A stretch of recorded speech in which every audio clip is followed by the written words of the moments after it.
Hi viewers, మనం వచ్చేసి 4వ తరగతి పూణే మహారాష్ట్ర గవర్నమెంట్ బాలభారతి చూస్తూ ఉన్నాము.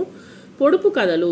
వేణు, బామ్మ కథలు చెప్పవా, నువ్వు కథలు చెబితే కానీ నాకు నిద్ర రాదు అన్నాడు. బామ్మ, వేణు రోజు కథలు చెప్తూనే ఉన్నాగా, కొన్ని పొడుపు కథలు చెప్తాను, వాటిని నువ్వు రమణి విప్పండి అన్నారనమాట. రమణి, మాకేం వస్తుంది బామ్మ, మాకేం తెలియదే అన్నారనమాట. అప్పుడు బామ్మ, అలా కాదు, మీరు ఆలోచిస్తే పొడుపు కథల్ని విప్పగలుగుతారు, దానివలన మీ మేధాశక్తి కూడా పెరుగుతుంది. ముందు ఆలోచించండి, తెలియకపోతే చిత్రంలో ఆధారాలు ఉన్నాయి, వెదకండి, ప్రయత్నిస్తే మీరు కూడా సొంతంగా పొడుపు కథలు చెప్పగలుగుతారు అన్నది. రమణి, వేణు వచ్చేసి సరే బామ్మ అన్నారు.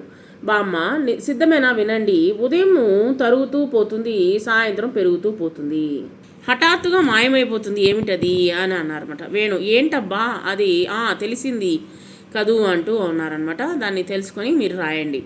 బామ్మ, భలే చెప్పావురా, ఈసారి రమణి నువ్వు చెప్పు. నీటిలో ఉంటాను, కనులు మూయకనే నిద్రపోతాను, ఎవరిని నేనెవరిని. రమణి ఆన్సర్ చెప్పింది బామ్మ అంటూ. బామ్మ, ఈసారి మీరు అడగండి, నేను విప్పుతాను అన్నారు. ఆకాశాన తిరుగుతాను, పక్షిని కాదు, పెద్ద మూతతో పయనిస్తాను, మేఘాన్ని కాదు, మీరు కోరితే దేశాలు తిప్పుతాను, ఎవరిని అని అడిగింది. ఐ థింక్ విమానం అనుకుంటా.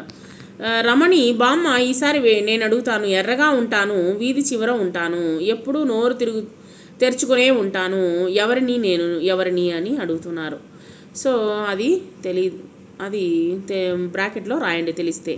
ఇదిగో మీరు ఆవలించడము మొదలుపెట్టారు, ఇంకా నిద్రపోండి, రేపు మళ్ళీ ఇంకోటి చెప్తాను అని చెప్పింది. సరే బామ్మ, శుభరాత్రి అంటూ చెప్పారనమాట. ఇక్కడ ఒక బొమ్మ, విమానము, తర్వాత మేఘాలు, తర్వాత వచ్చేసి పోస్ట్ ఆఫీస్, ఇవన్నీ ఉన్నాయి.